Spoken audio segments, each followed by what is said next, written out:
안녕하세요. 이번 시간은요, 그 예수회에 대해서, 그러니까 이제 1600년대가 되겠네. 예, 1600년대 예수회의 이 활동, 다 트리엔트 공의회를, 예수회가 만들어지고서요, 1540년에 트리엔트 공의회를 했어요. 트리엔트 공의회. 그 예수회원들이 이제, 예, 주도권을 잡고서 한 공의회가 이 트리엔트 공의회거든요. 예. 이 트리엔트 공의회. 사람들 많죠?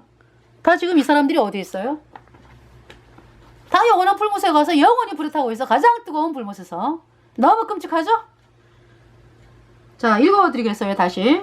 트리엔트 종교회의 1545년에서 1563년. 그 예수회 1540년에 만들어진 예수회원들이 이 공의회에 들어가가지고 이제 확 잡아가지고 이제 활동을 한 거예요. 반종교개혁, 그러니까 종교개혁을 반대하는 이 공의회는 미래의 예수의 수장이 될 디에고 레이네즈에 의해 지휘되었다. 그렇죠? 그러니까 예수회원들이 문서를 보면은요, 예수회원들이 들어가서 활동을 했다. 유럽 전역으로 퍼져갔던 종교개혁가들의 성경적 교리들은 양심의 자유, 표현의 자유, 언론의 자유를 포함하여 이러한 자유를 이제 반대하는 거지, 예수회가.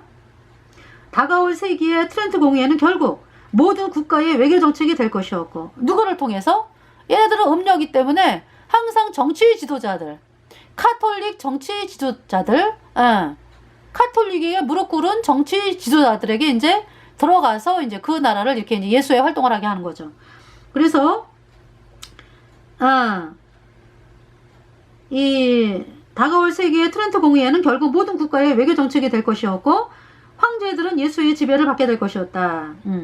이제 이러지 않은 사람도 있었어요. 그 황제들 중 일부는 필립 2세 치하의 스페인 제국. 예, 먼저 본 시간에 그 네덜란드에 25만 명을 죽인 예수의 명령을 받아가지고 그 스페인 국왕이 필립 2세예요. 자, 필립 2세 치하의 스페인 제국, 그 다음에 빅토리아 치하의 대영 제국. 빅토리아 치하의 대영 제국. 빅토리아 여왕이 1837년부터 1901년까지야. 그때가 언제냐 하면은요, 그러니까, 제가 이제 여기서 미얀마를 연구를 많이 했거든요. 미얀마가 그때 이제 빅토리아 여왕 시대에 식민 통치가 완전하게 이루어져요. 예, 물론 그 전에, 이 예수회가 또 누구에게 언제부터 활동을 영국에서 했냐 하면은 조지 3세 1773년경. 예. 그때부터 이제 이 조지 3세를 영혼을 완전히 카톨릭이 잡고서 예수회가 조지 3세를 움직여가지고 그래서 이 조지 3세가 뭡니까 미국 독립운동, 미국이 독립하는 거 막잖아요, 그죠?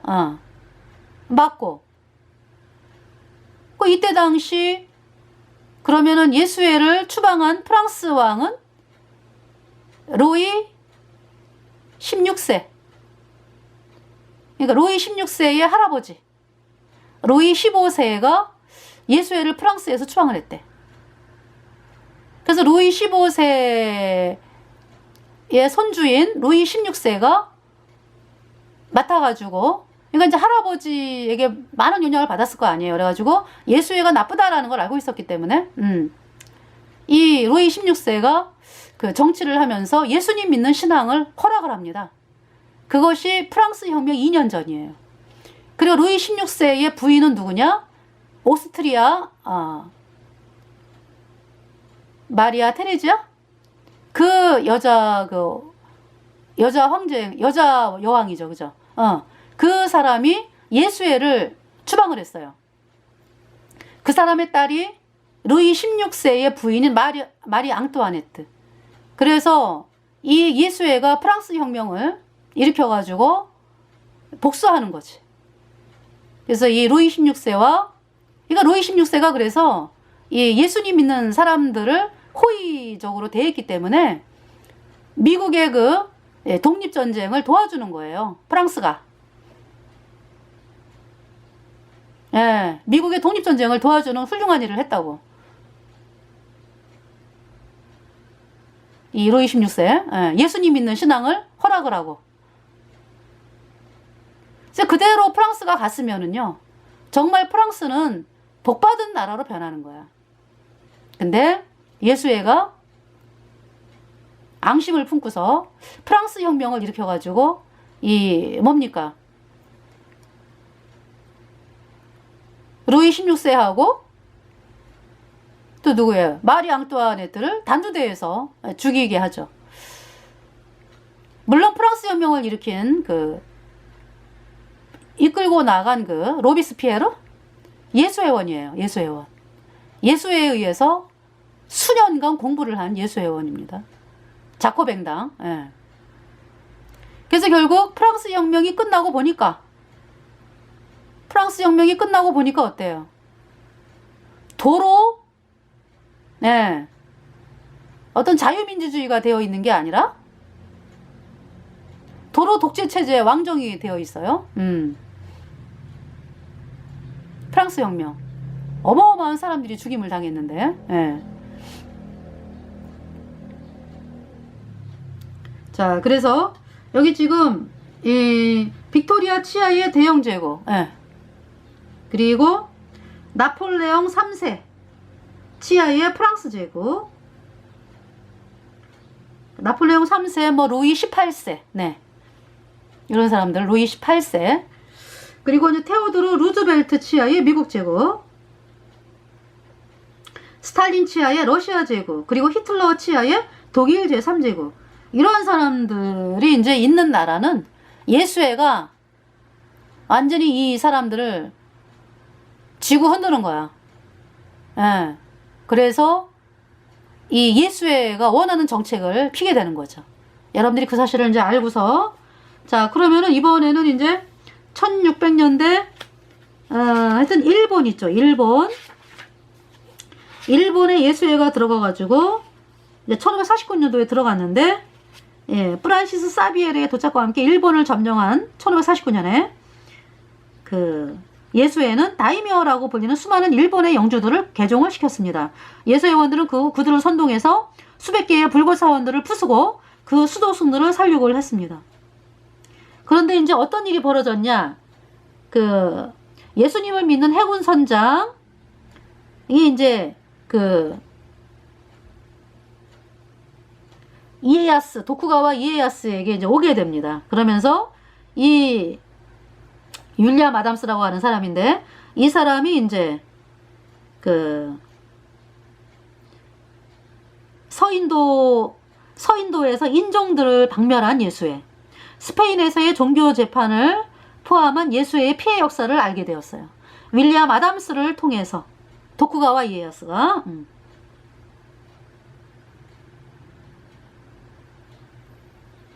그러니까 이 사람이 그러니까 일본에 도착했을 때 예수회원들에 의해 십자가에 달리는 데서 윌리엄 아담스를 구한 쇼군 이에야스는 그 선원과 많은 면담을 가졌다. 거기서 그는 서인도 인종들의 박멸과 스페인에서의 종교재판을 포함한 예수의 피해 역사를 알게 되었다. 그래서 그 결과 그 영국인은 특별한 호의를 입었고 사무라이로 봉해졌습니다. 그러면서 이제 도쿠가와 이에야스가 그들의 사악한 트렌트 공회에 의해 진행이 되는 로마 카톨릭 위계의 교황의 정치적인 일정에 저항하기로 작정을 했습니다. 그래서 통치 시초부터 이에야스는 자신의 제국을 조직화하고 통일해 갔으며 외국인 음모가들에 대적하는 자신의 세력을 형성을 했어요. 1606년에 그는 더 이상 포교 활동을 금지시키는 칙령을 발표했으며 카톨릭을 받아들였던 사람들은 반드시 그것을 버려야 한다고 선언했고, 그 국가의 파벌 지배 세력과 토착민 정부의 전복을 목적으로 했던 카톨릭의 음모 시스템을 볼테르가 악명높다고 이해했던 것과 같은 의미로 그는 카톨릭을 이해했습니다. 네. 아주 정확하게 본 거죠. 그래서 이러한 그 지식을 가지고서 도쿠가와 이에야스, 예수애와 그의 추종자들, 스페인 사람들과 포르투갈 사람들을 완전히 추방시켜가지고 1854년까지 오직 프로테스탄트 네덜란드인들만 무역할 수 있도록 허용을 했습니다. 그리고 1614년에 이에야스는 그의 아들 히데타다의 이름으로 한 칙령을 반포했는데 이는 카톨릭주의를 금지시키고 예수회를 추방하는 것이었다. 그래서 1622년에 많은 예수회원들이 최고위 반역으로 인해 합법적으로 죽음에 처해졌고 1624년에 로마 카톨릭 스페인인들은 이에 미추의 칙령 중 하나로 인해 추방을 당했습니다. 자, 이들의 목적은 뭐였습니까? 이들 예수회원은 중국을 정복하는 것이 그들의 목적이었으며 예수의 신부들은 그러니까 우리나라까지 머지않아 일본 통치자의 기차를 타고 북경으로 입성하는 것을 이루려는 희망을 품고 있었습니다. 그래서 이제 이러한 일들을 이제 언제 했느냐? 1868년부터 1990년까지 발생한 일의 개괄 뭐냐면 예수회가 이제 250년 동안 금지당했잖아요. 예, 그러면서 이제 예수회가 또 들어왔어요. 이를 박박 깔면서. 그래서 메이지 황제가 이제 누구냐 하면은 오자마자 일본에 와가지고 그 당시에 황제를 죽였어. 고메이 황제를. 36이었대요. 젊은 나이였대. 예. 죽이고 이제 그 아들 메이지를 왕으로 앉히고 예수의 입맛대로 다스리는 거죠. 예. 그래서 메이지 황제와 그의 손자 히로히토를 통해서 일본의 군대를 장악한 예수회원들은 1911년 만주 왕조를 종결시켰고 제2차 세계대전 중에는 1945년까지 남경대 학살, The Rape of Nanking, 에서 기술된 것처럼 중국 사람들을 윤관하고 대량 살상하였다. 그러니까 난징의 대학살도 예수회 때문에 일어났다. 그 후 1949년에 조직된 자신들의 영국, 미국, 그리고 러시아 제국들을 이용해서 중국의 대종교 재판관인 모택동을 세웠습니다. 그는 자기 차례가 되자 공산주의라는 이름으로 자신의 5천만 백성들을 살해했다. 냉전을 승리한 예수의 수장은 극동의 절대 감족대가 되었고 자신의 손에 강력하고 새로운 카톨릭 검, 즉 거대한 중국 군대를 들고 나타났다. 어느 날 이 군대는 중국 군대는 일본, 한국, 대만, 말레이시아 그리고 무력한 오스트레일리아를 흡수할 것이다. 예. 이 얘기입니다. 그러나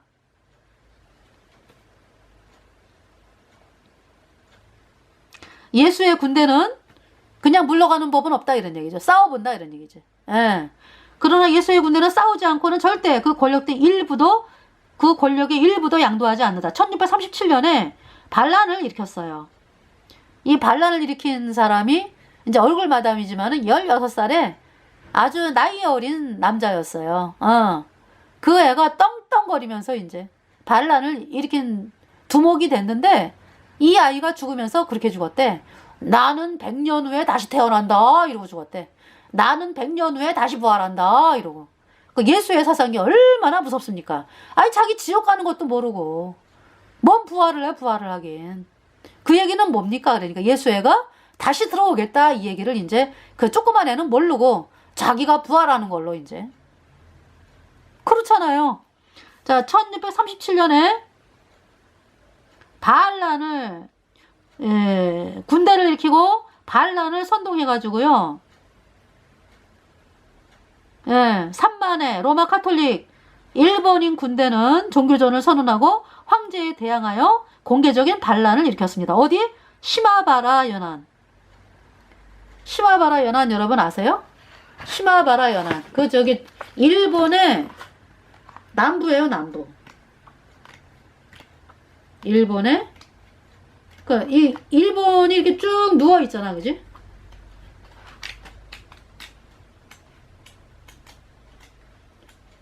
일본이 이게 누워 있잖아요. 비스듬히. 거기 맨 밑에가 이제 이것도 찾으면 또 빨리 못 찾겠어요. 빨리 안 나와요.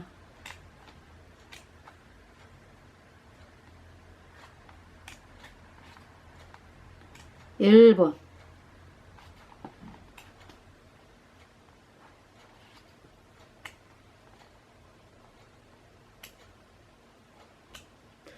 지도가 지금 여러 종류가 있어가지고 그냥 이걸로 봐야 되겠네요. 여기 일본 지도거든요. 근데 이제 여기에 여기 큐슈가 그죠? 여기 이제 예수회가 여기로 도착을 하면서 아마 많은 활동을 한 것 같아. 그래가지고 그래서 시마바리 연안에 버려진 성, 여기 이제 고니시 유키나와의 고향이래요. 여기가 예수회. 그래서 이제 시마바리 연안에 버려진 성을 점거한 채 스페인 함대를 기다렸는데, 스페인을 믿고서 스페인이 이제 예수회니까 그때 당시 그 함대는 예수회원들과 그들의 군대를 중원할 것이었다. 그러나 도쿠가와 이에야스의 군대는 프로테스탄트 네덜란드 함대들과 함께 반란군과 함께 요새를 파괴시킴으로써 예수회의 목적을 좌절시켰다. 결국 네덜란드 플러스 일본 군대가 일본의 예수회 플러스 스페인 군대를 물리친 거죠. 그렇게 됐네. 그렇게 됐습니다. 그래서 이제 도쿠가와 이에야스는 1639년에 로마 가톨릭 포르투갈인들과 모든 외국인들을 일본으로부터 영원히 금지시켰다. 그래서 예수회는 250년 이상 일본에서 금지가 되었습니다. 네. 근데 1868년에 이제 예수회가 다시 들어오게 됩니다. 1868년에 그래서 예수회가 황제 숭배를 회복을 시켰고 권력을 도쿄로 중앙 집권화 시켰습니다. 들어와가지고 1868년에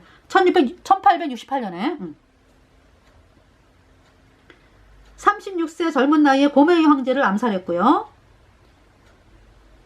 왜? 고메이 황제는 예수에 조종받는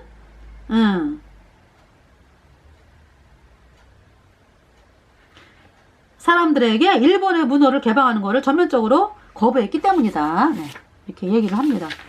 그래서 이제 아버지가 암살됐는데 어린 그 고메이 황제의 아들인 메이지를 앉혔고요. 자신의 아버지의 살해자를 통해 위협받고 미숙했던 그는 1868년부터 1912년까지 40년 이상 동안 예수의 조언가들의 가장 자발적인 도구가 되었다.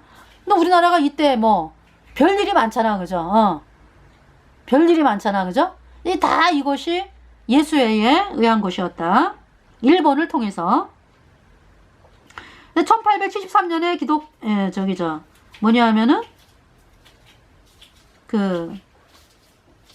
예수의 금령이, 여기 이제 예수의 금령 이렇게 나와요. 예수의 금령이 해제가 되었고, 여기 이제 기독교라고 또 쓰는 경우는, 그러니까 뭐냐면 이제 카톨릭을 이제 이렇게, 왜 기리시단 그러잖아, 그죠? 기리시단.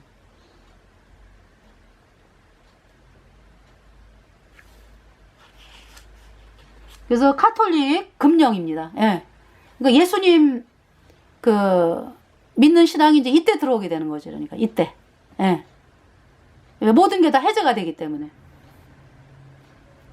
그래서 1873년에 예수회 금령이 해제되었고, 근데 카톨릭이요, 자기네들이 뭘 잘하는 게 있으면은 카톨릭이라고 잘하는 것도 없지만은 이제 이렇게 사람들을 속이면서, 근데 이제 뭔가 자기네들이 십자군 전쟁을 자기네들이 했잖아, 그지? 카톨릭이? 근데 기독교가 했다고 얘기하잖아. 그 무슨 얘기예요? 자기는 싹 빠지는 거지. 예수님 믿는 사람들이 했다 이렇게 뒤집어 씌우는 거 아니겠어요? 이러한 표현을 쓴다고 얘네들이. 그래서 여러분들이 예수님 믿는 사람은 예수님 믿는 사람, 음력 카톨릭은 음력 카톨릭, 이렇게 이제 딱 구분이 돼야지 역사를 아는 사람이죠. 왜? 속는 사람들은, 모르는 사람들은 어때요? 그냥 그렇게 얘기하니까, 카톨릭이 그렇게 얘기하니까 그냥 그런가 보다 이러면서 믿잖아. 거기에 속지 말라고. 1873년에 예수회 금령이 해제되었고, 일본 제2국이 예수회에게, 여기 예수회라고 나와요, 그죠? 일본 제2국이 여기 이제 1873년에 기독교 괄호 열고 예수회 괄호 닫고 금령이 해제되었고, 이렇게 되거든요. 그리고 일본 제2국이 예수회에게 공식적으로 허용이 되었다. 여러분이 이 기독교 그러면은 예수님 믿는 신앙, 물론 예수님 믿는 신앙은 종교가 아니에요. 그래서 예수님 믿는 사람 이렇게 이제 이야기하면 돼요. 근데 이제 카톨릭이 자기네가 뭐 기독교다라고 쓸 때는 십자군 전쟁 얘기할 때, 네, 그럴 때 카톨릭이 했다라고 여러분들이 정확하게 이야기를 할 수 있어야죠. 카톨릭은요 기독교 아닙니다. 네. 카톨릭은 마귀 조직이요. 예수님 믿는 사람들을 영원한 멸망, 예수님 믿는 사람들이 아니라 정정합니다. 카톨릭은 이 세상 사람들이 영원한 풀못으로 가기 위해서 예수님 믿는 신앙으로 나오는 것을 막기 위해서 마귀가 만든 조직이 카톨릭입니다. 예. 그러면서 때에 따라서는 아주 현란하게 그게 심하잖아요, 얘네들이. 처세술서부터 뭐 거짓말을 얼마나 잘해. 그래가지고 오죽하면 음녀라 그래, 하나님이. 예. 이렇게 십자군을 기독교가 했다, 이렇게 얘기를 하는 집단이 바로 카톨릭이죠. 십자군은 로마 카톨릭이 예수님 믿는 사람, 이슬람, 유대인들을 다 죽인 전쟁이죠. 1874년 불교, 그 군대의 오랜 대적은 합법적으로 특권을 박탈당했고 황제는 더 이상 이전의 국교를 보호하거나 보존하지 않았다. 이게 이제 불교가 이제 보호를 받았나 봐. 근데 더 이상 이제 보호받지 않았다, 이런 얘기죠. 여러분 달라이라마 아시죠? 달라이라마는 처음에는요, 예수회의 권력에 도전을 했대. 그래가지고 추방이 됐대, 달라이라마가. 1959년 추방되었는데 이 사람이 변절을 했어. 그래갖고 지금은요 종교 통합에 앞장서고 예수회에 완전히 그냥 선봉장이 돼버렸어요, 달라이라마가. 현재는 워싱턴의 그 조지타운 대학교 예수회원들의 절친한 친구 중에 하나이다, 이러죠. 변절을 했어요. 그러니까 초창기 달라이라마하고 틀리다 이거죠. 여러분이 아셔야 되고, 예수에 훈련받은 피해 굶주린 독재자들인 중국의 모택동, 베트남의 DM 대통령, 티우라 그랬죠? 티우. 이 사람이 카톨릭이에요. 그 다음에 캄보디아의 폴포트, 다 예수에 훈련받은 사람이에요. 를 이용해서 그 조직은 피해 예수의 서역과 포악한 트렌트 공회에 대한 복종으로 수백만의 불교도들을 살해할 것이 예정되었다, 이런 얘기죠. 네.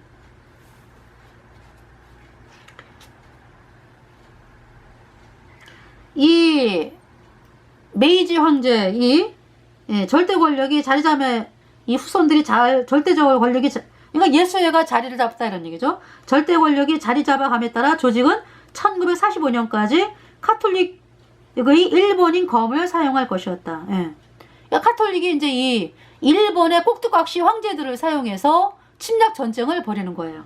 그래서 그들은 황제의 군대를 사용해서 조직의 오래된 적들인 두 나라, 중국. 왜 중국이 그 당시에 적이었냐 하면은 예수회를 추방을 했대. 이 중국의 청나라 정부가 예수회를 추방을 했대. 그래서 이제 어차피 또 예수회는 중국을 먹는 게 목표이기 때문에, 그래서 두 나라 중국과 러시아와의 전쟁을 벌였다. 중국은 1895년에 전쟁, 러시아는 1905년에. 만주 황제는 이 청나라죠. 그러니까 1716년과 1783년에 북경에서 예수회를 추방시켰기 때문에, 때문이며 모스크바의 로마노프 황제는 1820년에 예수회를 추방을 시켰습니다. 그러면서 이제 예수회가 이제 이를 박박 깔다가 이제 다시 들어가는 거예요. 어차피 예수회는요, 전 세계를 카톨릭 교주의 무릎에 꿇게 하는 그 목적이 있습니다. 어때요, 여러분들? 이 세계 돌아가는 게 한눈에 보이잖아, 그죠?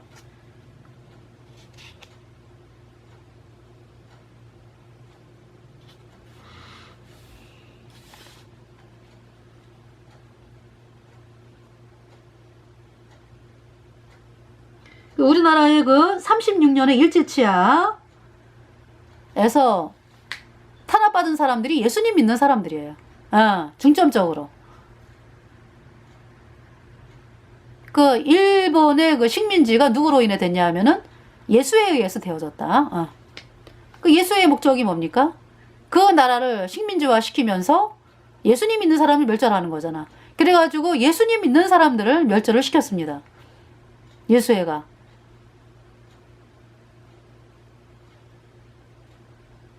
그래서 카톨릭 사람들은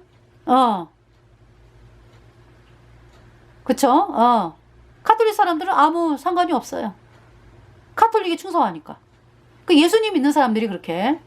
참 근데 참 신기한 건 뭐냐면 그렇게 예수님 믿는 사람들을 없애려고 하고 참 이랬는데 정말 일제 식민지 기간 동안에 예수님 믿는 사람들이 엄청나게 많아졌습니다. 할렐루야죠.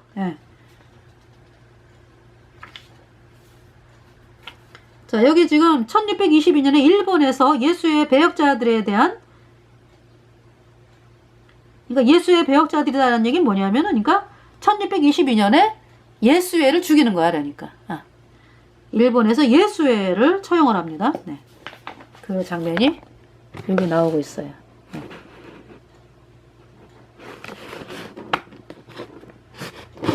이렇게. 잘 안 보이시죠? 그리고 예수의 신부 1605년에 교황을 위해 중국을 정복하고 있는 마테오 리치 이렇게 사진이 나옵니다. 그러니까 일본에는 프란시스 사비에르가 들어갔고 예수의 신부가, 중국에는 마테오 리치가 들어갔습니다. 그래서 이제 우리나라는 이제 이 프란시스 사비에르를 통해서 간접적으로 이제 예수회가 활동을 하는 거죠. 일본을 통해 가지고. 자, 그러면은 1641년에 트리엔트 공의회 1545년에서 1500 몇 년이죠? 트리엔트 공의회가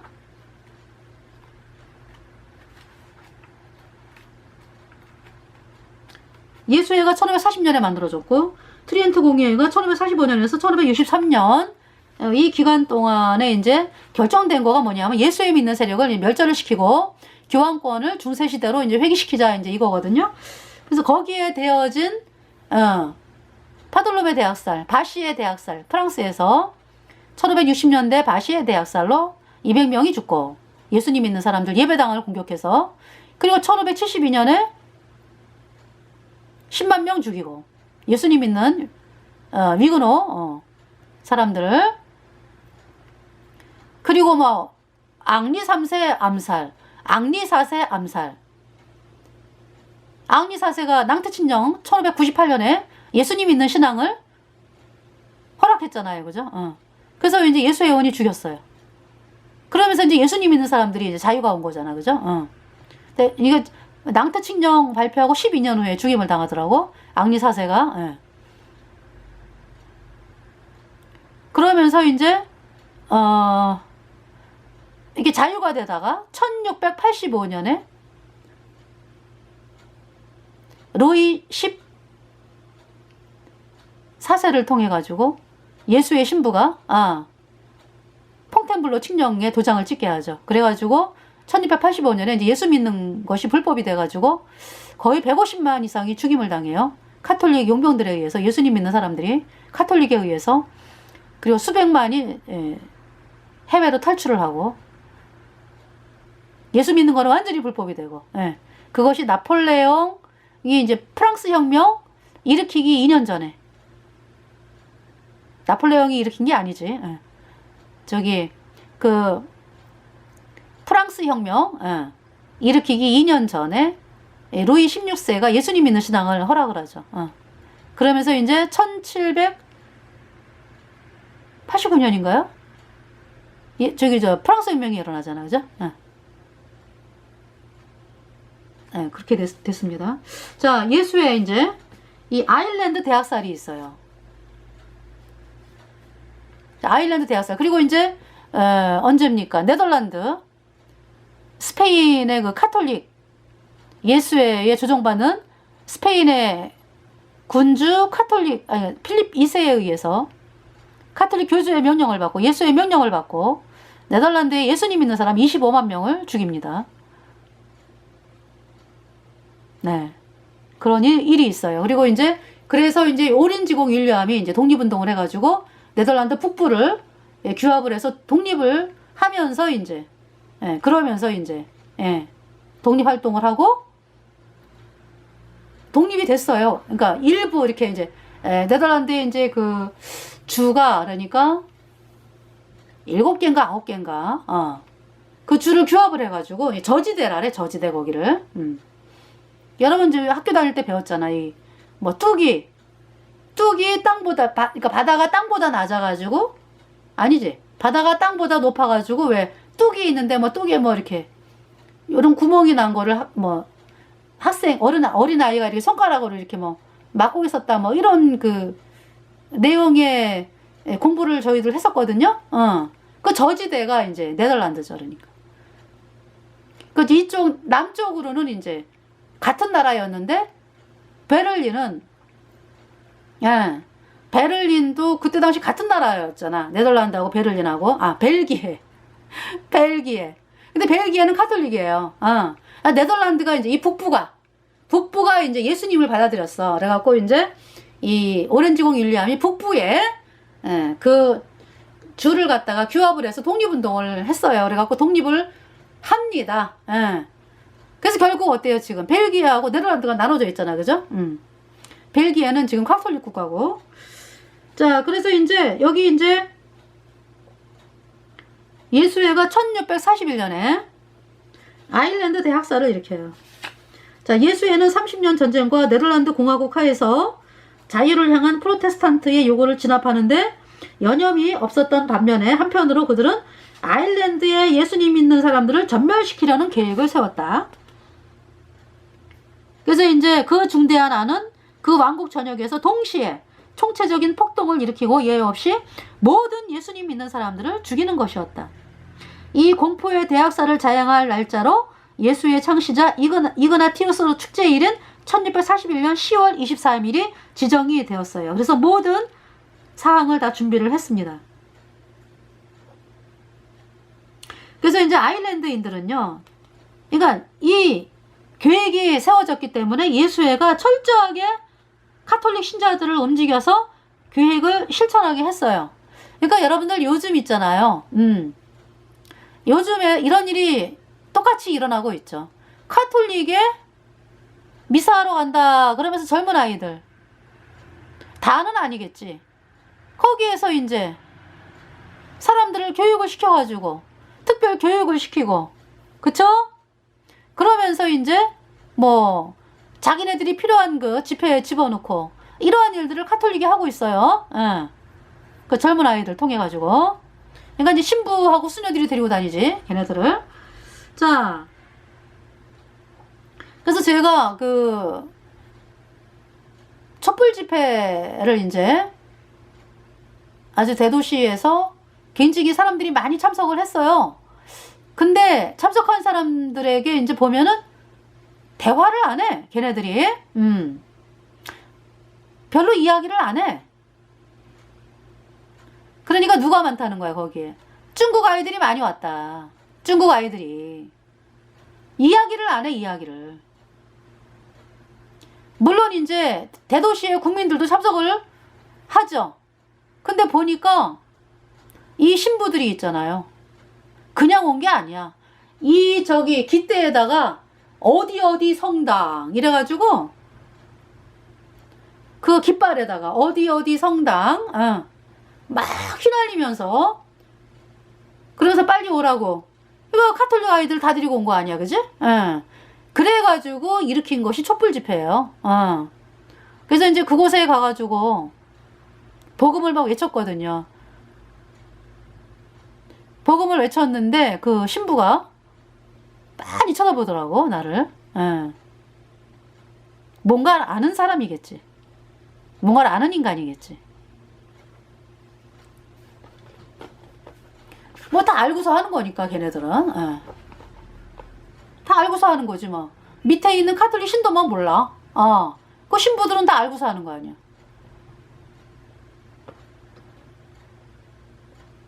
자, 여기도 마찬가지야. 아일랜드도 예수회가 치밀하게 기획을 하면서 카톨릭 사람들을 교육을 시키는 거예요.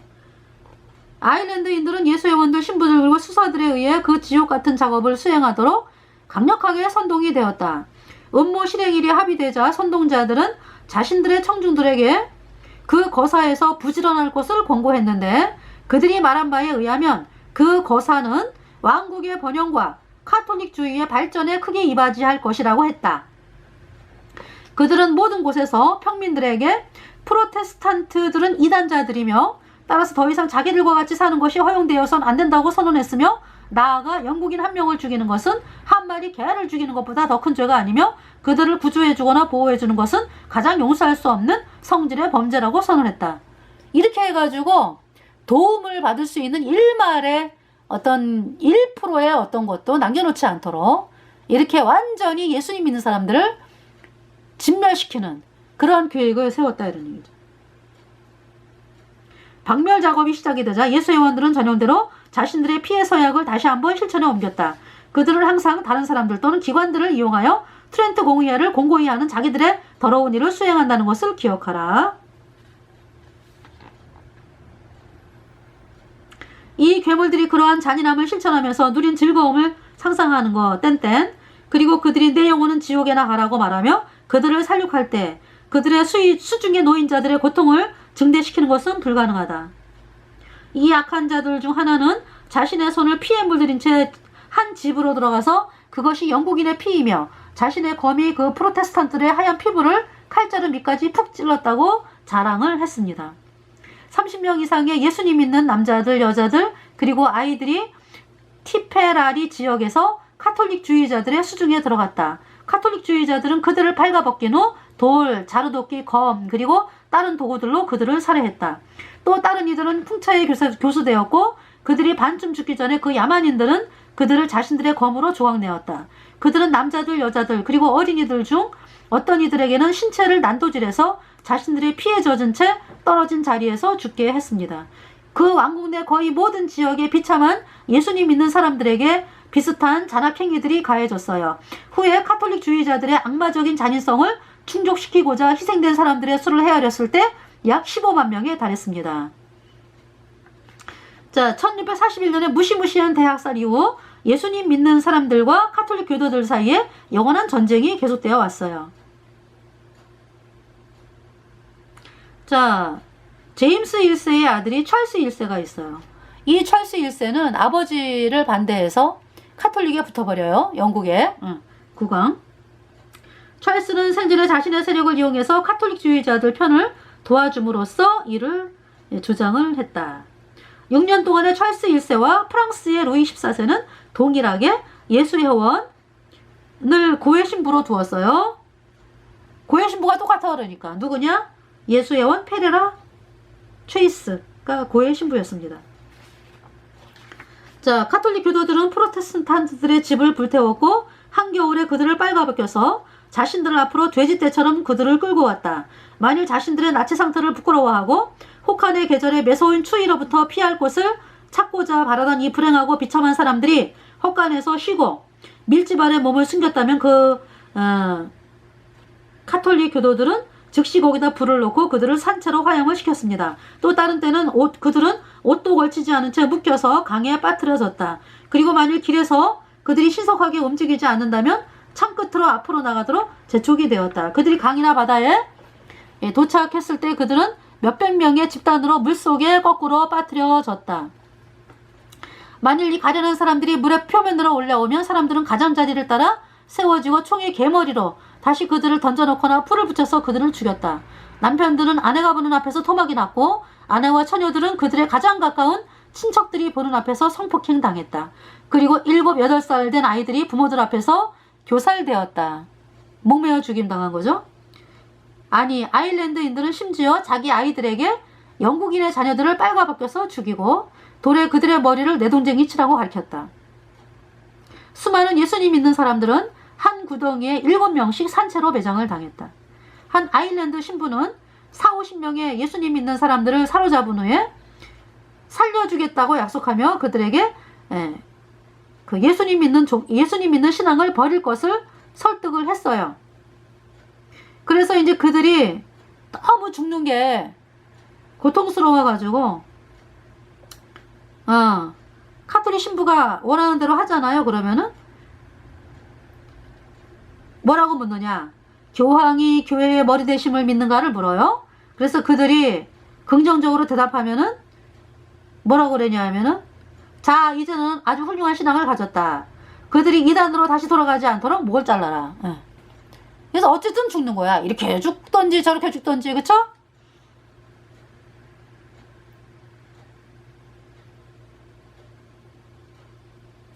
왜 이렇게 많은 사람들이 피를 흘렸는가? 왜냐하면 그것이 예수 회원들에 의해 대담하게 전파되었기 때문이다.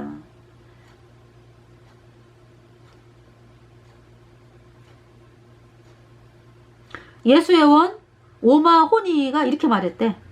친애하는 나의 아일랜드인들이여, 여러분이 너무나도 행복하게 시작했던 여러분의 자유와 방위의 임무를 완수하기 위해 매진하십시오. 그리고 모든 이단들과 그들을 원조하거나 방해해주는 모든 자들을 죽이십시오. 그러니까 예수님 믿는 사람들을 죽여라 이런 얘기야. 카톨릭이 보는 이단은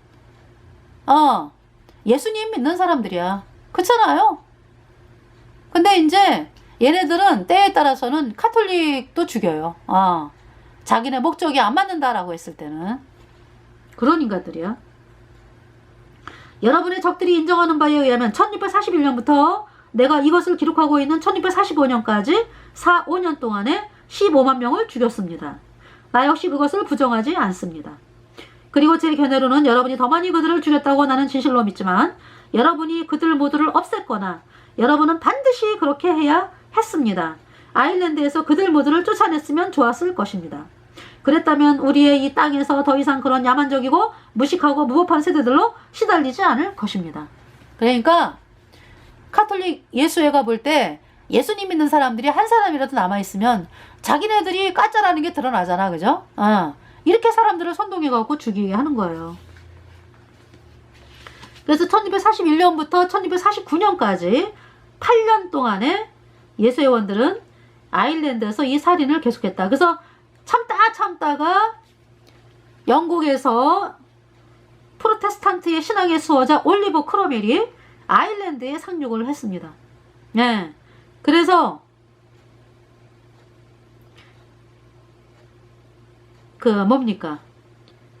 아일랜드에 올리버 크로멜이 상륙을 해서 그 나라에 복종할 것을 요구하였다.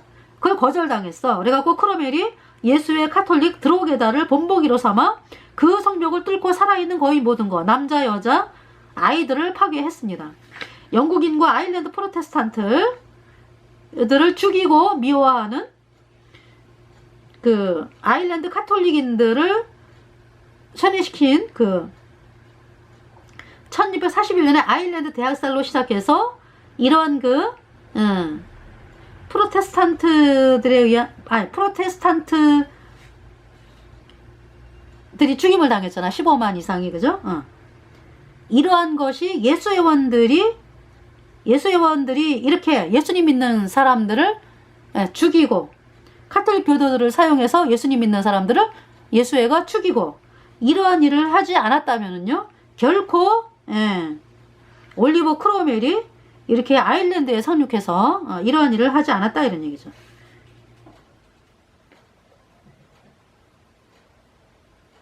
드로게다에서 올리버 크로멜의 활동은 아일랜드 사람을 공포의 도가니로 몰아넣었어요.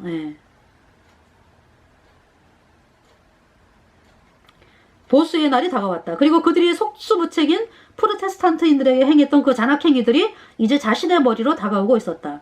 크로멜은 아일랜드 일을 신속히 종결짓기로 결정했다.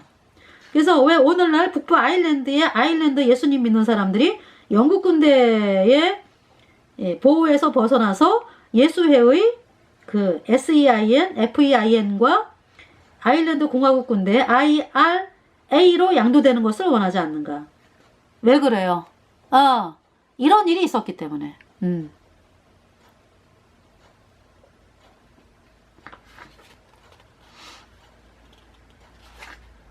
KGB 요원 바실리 미트로킨이 검과 방패에서 폭로한 대로 두 기관 SEIN, FEIN과 IRA가 러시아 정보국 KGB와 함께 일한다는 사실은 놀랍지 않은가? 예수회가 또한 KGB를 통제하고 있지 않은가? 그러니까 결국 뭡니까?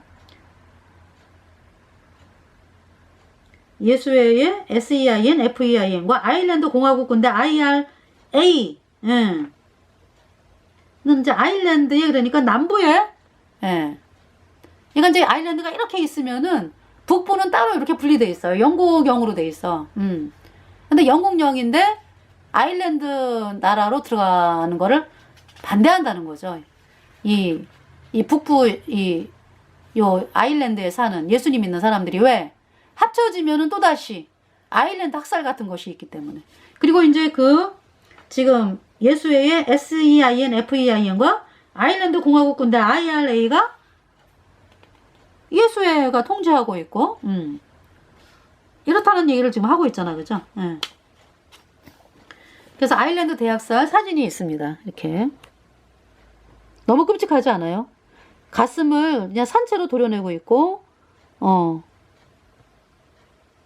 네. 너무 끔찍해. 개가 막 사람을 물어뜯고. 자, 아일랜드 대학살은 예수회원들에 의해 선동되었고, 올리버 크로멜이 드로게다에 진입하여 그것을 종결시킬 때까지 계속되었다. 이 장면은 4만 명의 예수님 믿는 사람들이 야만적이고 피해 굶주린 카톨릭 교도들, 또 그들의 신부들에 의해서 기만적으로 기독교인들이라고 불리는, 그쵸? 자기네들을 기독교인이라 그러면서 이단을 척결한다 이러고 하는 거 아니야, 그치? 예수님 믿는 사람들을 이단이라 그러면서 자기네들이 기독교인이라 그러면서 종교재판한다 그러면서 이런 끔찍한 일들을 행하고 있어요. 예수회가. 희생되는 것을 묘사하고 있다. 예. 그러니까 이 아일랜드 대학살을 자기네가 기독교인이 이제 이단을 선멸을 하네 이러면서 이제 한 거다 이런 얘기지. 얼마나 끔찍합니까? 이 마귀 조직, 음력 카톨릭 마귀 조직이 하나님의 백성들을 죽이면서 사람들을 속이기 위해서 자기네가 기독교라 이러면서 이단을 죽인다 이렇게 얘기를 하는 거야. 이 얼마나 끔찍해. 거기에 또 선동당해갖고 카톨릭 교도들이 그냥 그렇게 잔인하게 이제 학살을 하고 이렇게 됐습니다. 예. 자, 그 다음에 이제 1600 청교도 혁명이 이제 올리버 크로멜의 이제 청교도 혁명 제가 방송을 했거든요. 예. 청교도 혁명. 크로멜로 인해 가지고 크로멜이 이제 그러니까 찰스 1세가요. 교황청을 위해 싸우는 인간이야. 찰스 1세가. 예. 그래가지고 이 예수의 도구인 찰스 1세와 왕당원들과의 싸움에서 크로멜이 승리하였다 그러죠. 예. 그래서 예수회를 올리버 크로멜이 왕국에서 금지시켰으며 그 결과 그의 생명을 누리는 많은 음모들이 발생을 했다. 1654년에 한 음모가 발각되었고 예수회의 암살자들인 제라드와 보웰은 즉시 처형되었습니다. 그러면서 이제 이 예수회가 올리버 크로멜을 항상 이렇게 보호해주는 사람들이 있었어요. 그래가지고 못 죽이니까 딸을 잔인하게 독살을 했다는 거예요. 네. 너무 끔찍하죠. 또 1655년에 walden시스에 대한 예수님 믿는 사람들에 대한 예수님 믿는 사람들을 죽였어. 또 로마 카톨릭이. 예. 그래서 이제 이거를 이제 올리버 크로멜이 또 막는 일을 합니다. 막는 게 아니라 이제 이런 사건이 발생을 하고 이제 발생했다는 소식을 듣고서 이제 그때부터 이제 이 올리버 크로멜이 막는 일을 하죠. 예. 그래서 그해 6월에 1655년 그러니까 피에드몽 계곡의 박해에 대한 소식이 전해졌어요. 카톨릭의 6연대들이 그들 중 셋은 아일랜드인들이었는데 한겨울에 주거지로부터 왈덴시스들을 쫓아내라는 명령을 받았다. 예수님 믿는 사람들 이제 왈덴스. 예. 그 불쌍한 예수님 믿는 사람들에게 취해진 잔인하고 비인간적인 만행은 아주 유명하다. 마을은 철저히 불태워졌고 남자들은 도끼로 베어졌고 아이들의 머리가 바위 위로 던져졌고 여자들은 벌거벗겨진 채 창에 찔렸습니다. 150명의 여자들이 교수형되고 그들의 머리는 볼게임에 사용되었습니다. 이 잔악한 만행에 관한 소식이 크로멜에게 전해졌을 때 그는 울음을 터뜨렸습니다. 참 그 전에 뭡니까? 이 찰스 1세가 결국은 의회가 국왕을 최고 반역죄로 처형함에 따라서 크로멜은 브리티시 자유공화국의 호국경이자 프로테스탄트 신앙의 수호자가 되었다. 네. 그래서 이 찰스 1세가 이제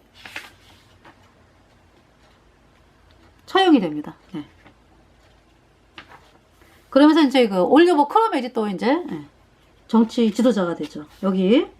그러면서 이제 여기 왈덴시안. 그래서 그 잔악한 만행에 관한 소식이 크로멜에게 전해졌을 때 그는 울음을 터뜨렸다. 그래서 1655년 1월 3일 원래는 프랑스와 조약을 조인하고자 했는데 즉시 거절을 합니다. 그러면서 이제 어떤 그 이야기를 하냐면 프랑스 국왕 그때 당시 루이 14세 이 사람은 낭트 칙령을 철회하도록 나중에 그쵸? 1685년이니까 그때가 루이 14세와 마자랭 추기경경 수상이 왈덴시스 프로테스탄트들을 구하는데 그를 원조하겠다고 스스로 서약할 때까지 협상을 안 하겠다 이렇게 선언해요. 그래서 이제 이 프랑스 국왕은 결국 양보를 했고 덜덜 떨었대 크로멜을. 사보이의 공작이 왈덴시스에 대한 사면을 보장하고 그들의 이전의 권리들을 회복시키다는 전언이 전달됐고 실질적으로 프랑스를 통치하던 마자랭이 이를 수행하였는데 그가 크로멜을 너무나 두려워하였기 때문이다. 그는 크로멜의 이름만 들어도 창백해졌다고 합니다. 그래서 올리버 크로멜이 무슨 얘기를 했냐 하면은 그는 알프스로 배를 몰고 가서라도 그 박해를 중지시킬 것이다. 네. 하나님의 자녀들에 대한 이 박해를 중지시킬 수가 있다면 프랑스와의 전쟁, 아니 전 세계와의 전쟁이라도 만일 필요하다면 그는 기꺼이 치렀을 것이다. 이렇게 이야기를 합니다. 그는 올리버 크로멜은 알았어요. 극도로 잔혹한 박해의 근원에 카톨릭 교주가 있음을 자신이 알고 있다는 것을 카톨릭 교주에게 알리고자 애를 썼습니다. 만일 그가 주의하지 않는다면, 만일 카톨릭 교주가 주의하지 않는다면 그는 시비타 베지아의 항구에서 크로멜의 배들을 볼 수 있었을 것이고 바티칸 근처에서 크로멜의 우레와 같은 캐논포 소리를 들을 수 있을 것이었다. 그러니까 카톨릭 교주가 말 안 듣는다 그러면 이제 올리버 크로멜이 이제 쳐들어 간다 이런 얘기죠. 그래서 이제 올리버 크로멜이 모든 협정 조약에서 크로멜은 프로테스탄트들의 권리들을 필수 조항으로 만들었어요. 그는 포르투갈에 있는 잉글랜드 상인들이 자기들의 방식대로 하나님께 예배할 수 있도록 허용해 주기를 주장했고 위그노들의 생명을 존중하도록 프랑스에 강요를 했습니다. 네.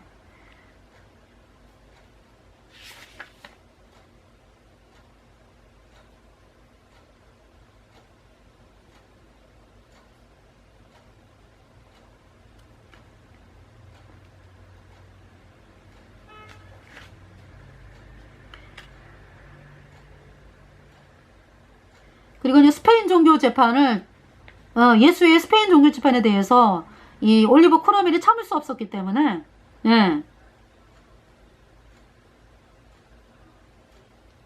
이제 국왕에게 이제 이 사건으로 올리버 크로멜은 영국 영사를 위해서 탄원해야 했는데 당시 영국 영사가 이제 그 감옥에 갇혀 있었대요. 근데 그 국왕이 뭐라 그랬냐? 스페인 국왕이 자기는 종교재판에 대해서 아무런 권한이 없다고 대답을 했대. 저기 사실이지 뭐. 카톨릭 교주의 명령이잖아, 그죠? 응.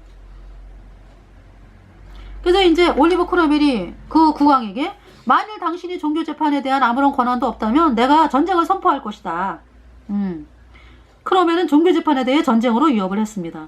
그리고 그 위협은 그 지옥굴의 제일 밑바닥까지 울려 퍼졌다. 이렇게 이야기를 합니다.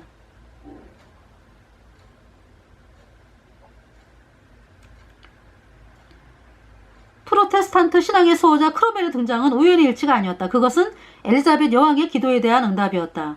우리는 스페인 무적 함대와의 전쟁에 앞서 예수님께 드린 그녀의 간절한 기도를 읽을 수 있다. 엘리자베스가 뭐라고 기도했냐면, 오 주님의 적들에게 주님께서 잉글랜드를 영접하심을 알게 하시옵소서. 그들 대부분은 주님의 복음을 위하여 주님의 보호하심 안에서 위험을 감수합니다. 그 주변에 벽을 세워 주시옵소서. 오 주여. 그리고 영영이 전능으로 그것을 보호하시옵소서. 그것이 고통받는 자들에게 안식처가 되게 하시고 압제받는 자들에게 도움이 되게 하시고 당신의 교회와 백성들 해외에서 박해받는 자들에게 수호자가 되게 하시옵소서.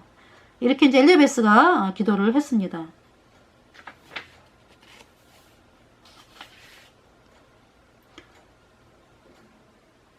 자, 엘리자베스가 1570년에 엘리자베스 여왕 1세가 1570년에 예수회를 추방시켰죠. 그 찰스 1세가 또 어때요?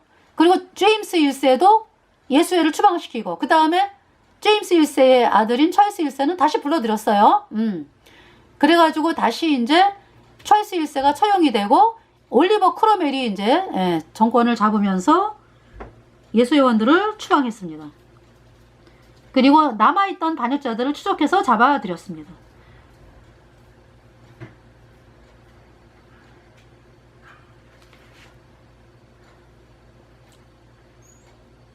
올리버 크로멜의 외교정책에 대해 전제는